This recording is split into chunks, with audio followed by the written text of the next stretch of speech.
Buenas, buenas, ¿cómo están? Bienvenido a mi canal Siempre Dominicana. Mi nombre es Maribel, pues es la primera vez que te detiene en este canal. Señores, ya yo iba a acostarme, pero me salió un video tan bonito de los años 80, época en la que yo era una niña, que yo era jovencita, mi época. Entonces decidí hacerle una reacción. Espero que si te gusta este video, que le dé like, que comente, que comparta. Al video que voy a reaccionar se llama el canal de otra época. Está bellísimo ese canal porque todo viene remontándose de los años 60, 70, 80. Este video es como de los años 80. Y yo me quedé maravillada. Así que yo no le voy a dar más larga a este asunto. Y vámonos a la reacción. Aquí está el video. Lo prometido es deuda. Ya ustedes verán este video maravilloso. Espero que le guste y que te identifique conmigo. Cuidado, lo que estás a punto de ver podría hacerte decir, no puede ser que esto fue hace tanto. Si alguna vez rebobinaste un cassette con un lápiz, ajustaste antenas con papel aluminio o sudaste en un sofá plastificado, es porque tu infancia ocurrió en otro siglo. Vamos a recorrer 13 cosas que definieron una generación. Bueno, sí, fue en otro siglo porque, señores, estamos en el siglo XXI y el siglo pasado fue el 20. Nosotros todos los que somos del 80, del 70, del 90, tuvimos la oportunidad de despedir el siglo XX e iniciar el siglo XXI. Así que sí, yo soy de otro siglo y todos los contemporáneos conmigo somos de otro siglo. Oportunidad que no tuvieron la generación Z, porque hasta mi hija, que es milenio, tuvo la oportunidad de despedir el siglo XX e iniciar el siglo XXI. Pero sigamos con el video. Número 1. Las fundas plásticas. Sentarse en el sofá de la abuela era como participar en una tortura consentida. Siempre estaban cubiertos por fundas plásticas transparentes, creando una prisión para las piernas infantiles. Estos sofás jamás disfrutaron de libertad, permaneciendo eternamente enfundados, como momias esperando una resurrección que nunca llegaría. Las visitas de verano se convertían en sesiones de sauna involuntarias. El frío inicial se transformaba rápidamente en sudor, mientras la piel se fusionaba con el plástico. Al intentar levantarse, el sonido característico del plástico te delataba. Y las marcas. Sí, hacía. ¿Por qué? Porque de verdad ese plástico era muy grueso y las personas le dejaban el plástico para conservar la tela del mueble y que no se ensuciara. O sea que ahora ustedes ven que los muebles pueden ser hasta blancos y no le ponen ese plástico. Ese plástico era grueso e incluso las personas que tenían los muebles de telas lo mandaban a forrar con ese plástico. Imagínense a ver, pero era lo que se usaba, nadie lo criticaba y todo estaba bien, era normal. Esas marcas reticulares en los muslos eran una señal imborrable de tu derrota, que tardaban horas en desaparecer. El misterio seguía siendo, ¿para quién se guardaban esos sofás inmaculados? Número 2. La radio. Antes de Internet, la radio era nuestra fuente de música, entretenimiento y conexión social. Los sonidos del teléfono marcando, el tono de ocupado y la voz del locutor diciendo estás en el aire, quedaban grabados en nuestra memoria. Llamar a la emisora era... Yo hice eso, yo llamaba a la emisora, escuchábamos radio cuando yo era una niña, y ustedes se recuerdan en los tiempos de que uno comenzaba a enamorarse, ay, pedir una canción y que el locutor levantara el teléfono, eso era genial, era maravilloso, era bonito, porque te complacían con la canción que tú pedías. Un evento, con el número memorizado como un código secreto. Cada intento fallido aumentaba nuestra determinación, y cuando finalmente pedíamos nuestra canción, era una pequeña victoria. El cassette siempre Exacto. listo, el dedo en el botón de grabar esperando que el locutor no arruinara la introducción. Los DJs no eran solo voces, eran compañeros invisibles que nos acompañaban en nuestros momentos más solitarios, creando una experiencia. Óigame, eso era, es verdad que recordar es vivir, porque eso era así y era bonito, era genial, era algo que yo estoy viendo eso como volver a vivirlo. Compartida en la que la música se convertía en un vínculo comunitario. La radio transformaba tareas diarias y momentos solitarios en algo profundamente social. Número 3. Libertad sobre bicicleta. Las bicicletas fueron nuestra primera experiencia real de libertad. De Sí, ser simples pasajeros pasamos a ser dueños de nuestro rumbo sobre dos ruedas, alejándonos de la mirada adulta. Personalizar la bici era un ritual. Pinzas con naipes en los radios la convertían en una Harley improvisada. Y si tenías asiento tipo banana y maní. bueno, esa experiencia yo no la viví tan bien porque nosotros éramos 5 hermanos, el más pequeño murió cuando era un niñito. Y a mi hermanito sí le llegaron a regalar un velocípedo, pero nosotros no tuvimos bicicleta, pero sí, los vecinitos de nosotros sí tenían bicicletas. Yo no tuve la oportunidad de aprender en ese tiempo porque la bicicleta no era mía. No, o sea, no tenían acceso. Ellos sí llegaron a apretarnos una que otras veces, pero no para aprender. O sea, que yo aprendí a montar bicicleta de grande, pero claro que vi todo eso porque no eran mías las bicicletas. Yo no tuve la experiencia de tener una mía, pero sí lo vi en todos mis vecinitos, bueno, no en todos, en varios de mis vecinos con eso de la bicicleta. Y era algo maravilloso. Y así mismo le ponían toda esa cosita a las ruedas. Estilo California, eras el rey del barrio. Esas aventuras sobre pedales ampliaban nuestro mundo. El parque lejano dejaba de serlo. Y cada calle nueva era territorio por conquistar. Como si fuéramos pequeños exploradores. La única tecnología necesaria era el reflector que brillaba al encenderse las farolas. Señal de que era hora de volver. No había GPS ni móviles. No, Solo confianza, horarios pactados y una libertad que hoy parece impensable, pero que definió el espíritu de toda una generación. Número 4. La televisión. En la era de las orejas de conejo, ajustar la recepción televisiva era un verdadero desafío. Estas antenas metálicas convertían la sala de estar en un campo de pruebas, donde toda la familia se volvía un equipo de científicos buscando la señal perfecta. 1 milímetro a la izquierda, 2 centímetros a la derecha, y mantenerse inmóvil eran las claves para lograr que la imagen... así mismo era.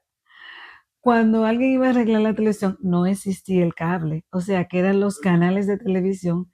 En República Dominicana eran como 4 canales o 5, sí. Abel Reinter, Teleantilla, Colorvisión, Canal 11, el Canal 11. Y el Canal 4, Radio Televisión Dominicana. Eso era lo que se veía, eran esos 5 canales y era con ese tipo de antena, como si fueran conejos. Y comenzaba uno a moverla así, no, ay no, más a la derecha, más a la izquierda, quédate ahí, le decía, ¿no? Si era mi hermano o era mi hermana, ahora cualquier gente de la familia, para poder seguir viendo el programa que estaban viendo en esos momentos. apareciera. Cuando finalmente lo conseguías, las negociaciones familiares comenzaban. No te muevas. El papel aluminio también era un truco común, envolviendo las puntas de las Así. antenas para mejorar la recepción, aunque a veces solo el clima podía determinar el éxito de la señal. Estos Oh my momentos se God. volvieron parte del ritual casero y una prueba de paciencia y perseverancia tecnológica en el hogar. Número 5. Los programas infantiles. Oh my God. Cuando las luces del barrio marcaban la hora de volver a casa, comenzaba otro ritual sagrado. Sí, La cita diaria con los programas infantiles. Perder un episodio esa, significaba... ese programa especialmente Candy. Candy, oh my God. Eso yo no me lo perdía. Eso en República Dominicana lo daban eso de la 2 de 1 a 2 de la tarde, recuerdo, algo así. Y era ¿qué le digo? Para nosotros lo que era, especialmente para las niñas, era un toque de queda. Y la canción decía así, si me buscas tú a mí, me podrás encontrar, yo te espero aquí, este es mi lugar. Si quieres reír, descubre la alegría de soñar, un mundo de aventuras sin igual. Por ahí va, me recuerdo. Candy, los Picapiedra. Los presentadores se volvían casi parte de la familia, hablándonos con tal cercanía que creíamos que nos conocían de verdad. Con el tiempo supimos que era solo parte de la magia de la televisión, pero en ese momento la ilusión era poderosa. Aunque los decorados eran simples y los efectos especiales modestos, nuestra imaginación... Miren, eso, los Picapiedra, los muñequitos de antes, tan inocentes. sin todas esas palabras que usan ahora los programas infantiles. Increíble, yo he visto mucho. Esa tal esponja, a mí no me gusta. Yo a mis hijos no lo dejé ver las esponjas esa. La esponja es una loca. La esponja esa, no sé cómo se llama, esto era esponja. Pero esto, los picapiedras, eso era un deleite ver eso. Eso era algo bonito, sano. Es más, los picapiedras, que son en inglés los Flintstones, deberían de seguirlo dando porque yo lo encuentro hasta instructivo en cierta manera. Es algo, unos muñequitos llenos de inocencia y sin maldad. Suplía cualquier carencia técnica. Lo esencial no era la producción, sino la experiencia compartida. Frente al televisor De ese no todos me veíamos acuerdo. el mismo momento. Esa conexión La colectiva hormiga es difícil atómica. de replicar hoy. En una era donde cada uno elige su contenido, su horario y su pantalla. Ujú. Número 6. Descongelar el congelador. Mientras la televisión cambiaba nuestra forma de entretenernos, otra transformación ocurría en silencio dentro de las cocinas. Descongelar el refrigerador era un ritual común. Desenchufarlo, colocar toallas, preparar recipientes y usar un cuchillo de mantequilla para enfrentar el hielo acumulado. Cuando la puerta Así como te debieron esa nevera o refrigerador, así mismo era. Yo no sé por qué eso guardaba tanto hielo y le decían cachaza.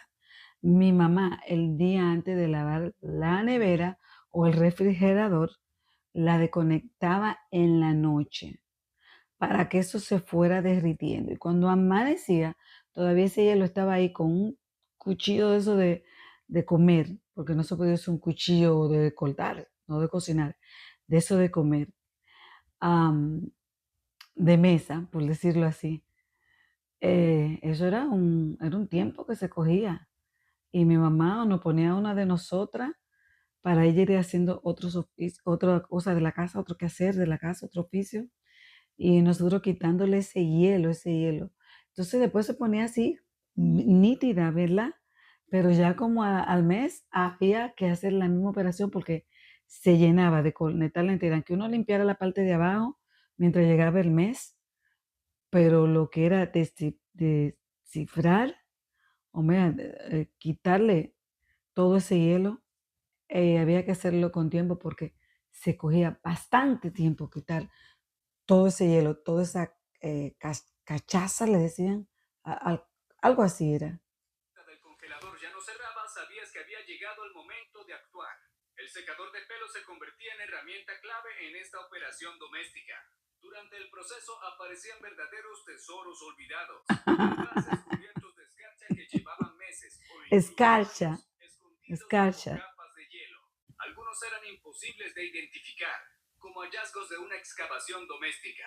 Hoy, para quienes crecieron con sistemas de descongelación automática, este ritual puede parecer prehistórico, pero para muchos era parte de la vida cotidiana, una mezcla de rutina, paciencia y arqueología de cocina. Número 7. La boda de Lady Di. Oh my God. De descongelar misterios en la cocina pasamos a un momento que congeló al mundo entero.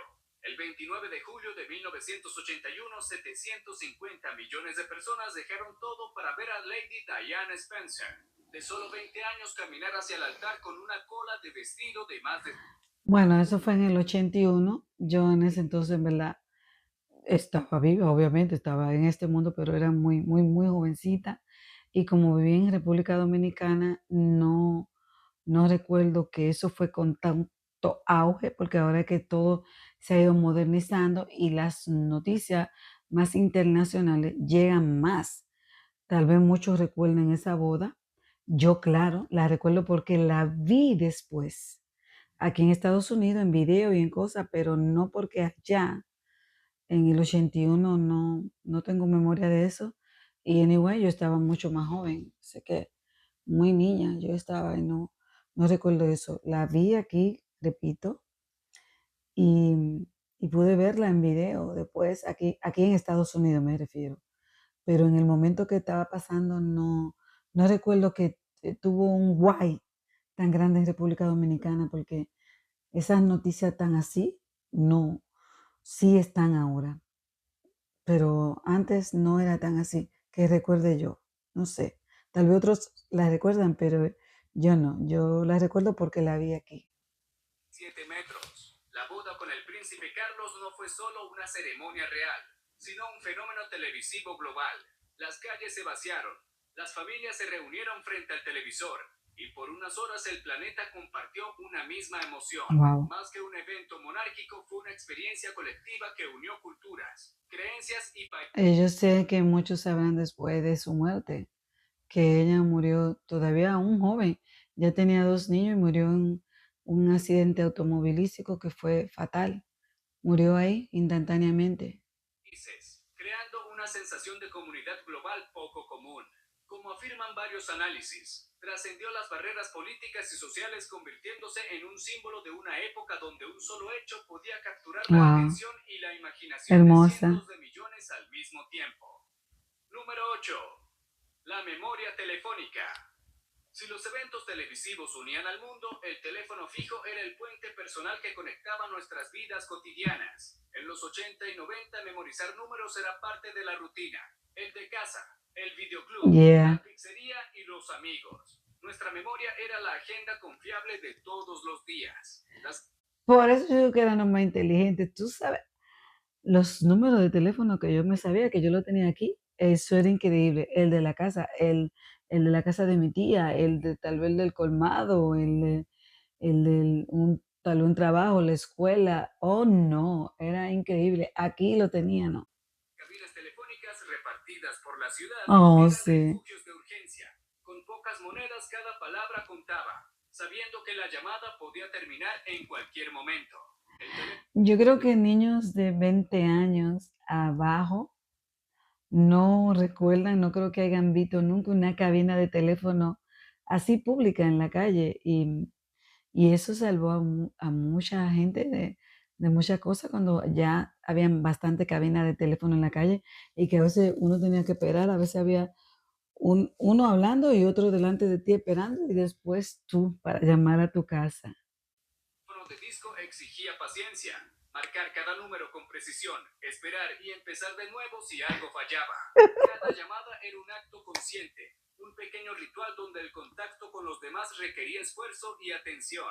Esa relación más lenta y tangible con la comunicación creaba un vínculo distinto, donde hablar con alguien significaba realmente detenerse y conectar. Número 9. El diccionario. Wow. Del teléfono de disco pasamos a otra prueba de paciencia, el diccionario. En una época sin control más F ni asistentes virtuales, buscar el significado de una palabra era una expedición entre páginas finas y columnas densas de texto. Cuando a uno le ponían las tareas en las escuelas, buscar en el diccionario, a veces te tomaba un tiempo. Habían otras personas que eran más hábiles. Yo no era de las personas más hábiles, pero para entregar una tarea correctamente, cuando tú no sabías el significado de una palabra, tenía que conectar porque todo se va encadenando o desencadenando. Y buscar en el diccionario no era fácil para hacer una tarea bien hecha y tú ganaste una buena puntuación. Nosotros teníamos, mis contemporáneos saben que tuvimos que utilizar mucho el diccionario en nuestra vida estudiantil, en nuestra vida estudiantil, perdón, en los años escolares. Sí, muy usado el diccionario. Lo que hoy resolvemos en segundos podía tomar varios minutos, pero esa búsqueda dejaba huella en la memoria. That's right. El diccionario no era solo un libro, era una autoridad en casa. Ocupaba un lugar destacado y su consulta durante una conversación familiar era casi un ritual. Su respuesta se aceptaba sin discusión. Lo más fascinante era tropezar con palabras inesperadas. Al buscar insólito, uno encontraba insomne, insostenible, insolación. Y se iba con más palabras de la que buscaba. Cada consulta era una pequeña aventura lingüística que ampliaba el vocabulario casi sin proponérselo. Era una forma lenta, pero profundamente efectiva de aprender y recordar. Número 10. Coleccionar monedas. Mientras el diccionario nos abría puertas al lenguaje, las monedas en nuestros bolsillos eran auténticos pasaportes a la historia. Más que simples medios de pago, eran fragmentos de tiempo convertidos en metal.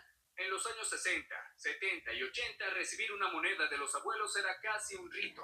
Las pesetas, con sus detalles minuciosos y figuras históricas, ofrecían una lección. Bueno, ese era para aquel que podía coleccionar monedas, porque en mi caso, cuando después que yo pasé el bachillerato, cuando yo empecé a ir a la Universidad Autónoma de Santo Domingo, de República Dominicana, la UAS, mm, cómo yo coleccionaba moneda. Si cada moneda a mí me hacía falta para el transporte, para comer algo, en fin. Em, Eso era para lo que coleccionaban las monedas. Silenciosa en cada transacción. Cada moneda tenía personalidad. Su peso, su sonido y su textura evocaban un tipo de conexión que el dinero digital no puede replicar. Número 11. La magia del cassette. Si las monedas eran embajadoras del pasado, los cassettes fueron nuestros cómplices musicales, Oh, yeah. guardianes de emociones grabadas en cinta magnética. Pasar horas con el dedo en el botón de rec, esperando que el locutor no arruinara la introducción de una canción. Era parte de un ritual. Así llegué yo a grabar varias canciones y mi hermana y mi hermano y mis primos estaban esperando en la radio que saliera la canción favorita y nosotros así con el dedo ahí esperando para grabar la canción y así mismo esperar que el locutor no interrumpiera la canción. Los rectángulos de plástico no solo contenían música, sino recuerdos, confesiones y estados de ánimo. Las hojas con letras impresas se memorizaban al pie de la letra y los dormitorios se convertían en karaokes íntimos. La fragilidad de la cinta nos enseñaba paciencia. Cuando el reproductor se comía una grabación, sentíamos que algo valioso se perdía. Rebobinados con un bolígrafo era casi terapéutico. Y ese aroma inconfundible de cinta nueva, mezcla de plástico, tinta y algo. Así mismo cuando se enredaba el cassette, uno le entraba un lápiz y comenzaba y había que hacerlo. Esa era la forma, era la manera más inteligente en esos años, en esos tiempos. Eléctrico marcaba el inicio de una nueva aventura sonora. Los cassettes no eran solo tecnología, eran una extensión emocional de quienes lo escuchaban. Número 12. Jugar fuera. Del dormitorio con cassettes pasamos a las calles, nuestro verdadero reino. ¿Sabías que los niños de antes recorríamos en promedio un territorio 7 veces más grande que los actuales durante nuestros juegos callejeros? Y una libertad que desapareció tan silenciosamente como los faroles encendiéndose al anochecer. Nuestra señal universal para volver a casa. La creatividad florecía en esas calles sin supervisión. Bueno, sí, era así. La gente, los niños, jugaban en la calle porque los padres lo dejaban, no había como maldad. Y jugábamos, nosotros llegábamos a jugar, pero a nosotros nos dejaban tal vez 25 minutos máximo y entre nosotros no nos podíamos perder así. Era de donde mi mamá no nos pudiera estar viendo a mis hermanos y a mí, especialmente a mi hermanita Marily. Yo digo mi hermanita porque ella es la más chiquita, ella es la bebé de la casa, pero ya con la edad que tenemos todos. Y no, mi mamá era ahí supervisando, pero sí había muchos niños que hasta se alejaban lejos y llegaban así como él dice, cuando ya el sol se empezaba a ocultar, con libertad absoluta y total y sin ningún temor los padres de que a los hijos le pasara algo. Así era, señores, créanlo o no, así era. Una tiza, unas piedras y la complicidad del grupo transformábamos cualquier espacio en universos completos. Un simple bordillo se convertía en la frontera de un país imaginario donde solo los valientes se atrevían a cruzar con un salto. Aquellos juegos callejeros forjaron nuestro carácter social. Número 13. Aventuras en Station Wagon. En los años 70 y 80 las familias viajaban en station wagons como el Ford Country Squire o el Chevrolet Caprice Sport. Los niños viajaban sueltos en la tercera fila mirando hacia atrás, sin cinturones ni sillas infantiles, rebotando en el maletero como si fueran equipaje. Viajar a 100 kilómetros por hora sin sujeción era común, y las sillas especiales se veían como... Señora, ese yo creo que eso era una locura total. Pero así era, así como se ven ellos, así nos llegó a pasar a nosotros. Pero en carro, como le dicen camioneta, que le dicen camioneta, bueno, en República Dominicana así, como de cama, que tiene una parte adelante con el chofer y el pasajero del lado, el copiloto yo diría, así, no tenía techo, ¿no? De cama, como allá en República Dominicana. Y nosotros atrás, cuando había un tío que era el único que tenía vehículo en ese entonces, y nosotros cuando era temporada de calor, verano, nos llevaban al río. Los muchachos, claro, con la supervisión de adultos, iban atrás todos los niños con un tío o dos tíos chequeándonos y aguantándonos ahí. Pero eso era muy normal y yo creo que ahora yo lo veo como una locura, pero de verdad fue muy divertido. Y yo, mi tiempo de cuando yo era niña, oh, señorita, yo no lo cambio por este, pero miren, ni por todo el dinero del mundo. Yo lo vivido, eso que se vivió de inocencia, de belleza, sin maldad, donde existía el verdadero amor, la bondad, donde prevalecían el principio y la moral. Yo no lo cambio por estos tiempos ni en sueño. Exageración cuando empezaron a popularizarse. Hoy esta práctica parece impensable, pero para muchos Sí, esas travesías caóticas eran parte de la experiencia familiar. Hacer señas a los camioneros desde la ventana trasera sí, era un sí. ritual, una mezcla de diversión y aventura. Estos viajes reflejaban un concepto de libertad y cercanía que hoy se Wow. ve con nostalgia. Y así llegamos al final de nuestro viaje por los recuerdos. Bueno, señores, y ese es el final del video. A mí me encantó. Miren todo lo que yo me he reído. Yo sé que, vuelvo y repito, muchas personas de esos tiempos, de mi tiempo, contemporáneos conmigo, se van a identificar porque de qué bonito yo reviví todo aquí. Se me espantó el sueño que ya me iba a dormir, pero cuando vi el video, yo me reí así sola, como me estoy ahora riendo con ustedes. Si te gustó este video, pues nada, dale like, suscríbete y comenta.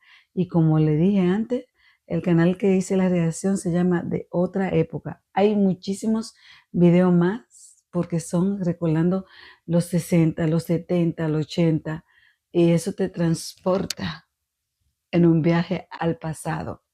Así que ustedes saben, bye bye, muchísimas gracias por llegar hasta aquí y muchas bendiciones. Ya saben, like, suscríbete, comenta y activa la campanita. Tiqui, tiqui, tiqui, tiqui, tiqui. Bye bye.